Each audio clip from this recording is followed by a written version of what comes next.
Bonjour Janine, comment ça va? Dis-moi, j'ai plein de questions. Comment tu communiques avec tes congénères? Est-ce que tu ressens les choses?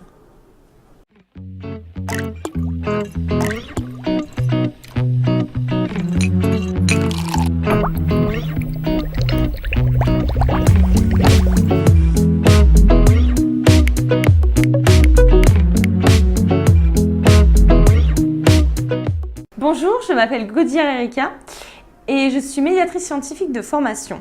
Et aujourd'hui, je voulais vous parler du livre audio La vie secrète des arbres de Peter von Leben et qui est lu par Thibaut Montalembert.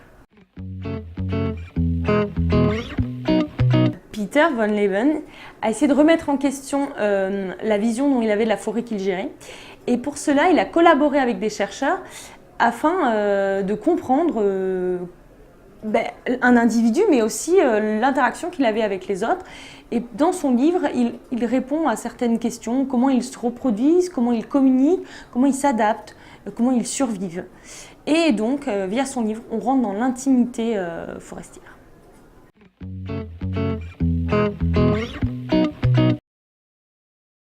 Avec le concours du mycélium d'une espèce qui lui est spécialement adaptée, un arbre peut démultiplier la surface utile de ses racines et donc pomper plus d'eau et de nutriments.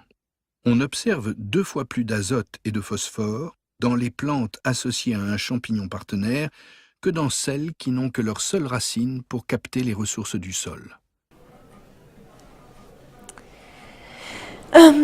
Du coup, cet extrait, il donne un exemple concret. Et il y a plein d'exemples concrets dans ce livre.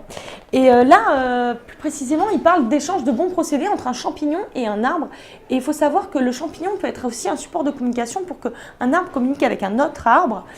Et je trouve ça fascinant parce qu'on peut imaginer que sous terre, il y a énormément de racines et de mycélium qui sont connectés entre eux et qui transmettent l'information de manière encore plus efficace qu'Internet. Le point positif, c'est que Peter von Leben, il remet en question le regard qu'on porte sur le monde végétal en s'appuyant sur des faits scientifiques. Le négatif, je dirais, c'est que Peter von Leben, c'est pas un vulgarisateur à la base, et il a fait un énorme travail de vulgarisation, mais il reste parfois encore du vocabulaire complexe.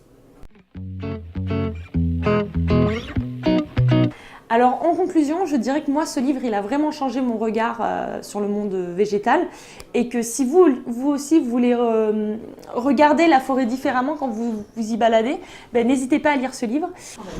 Et Janine, tu vois, elle est là et elle a un message pour vous. Elle dit « Restez au courant de l'actualité scientifique sur Écosciences Occitanie et surtout, restez curieux !»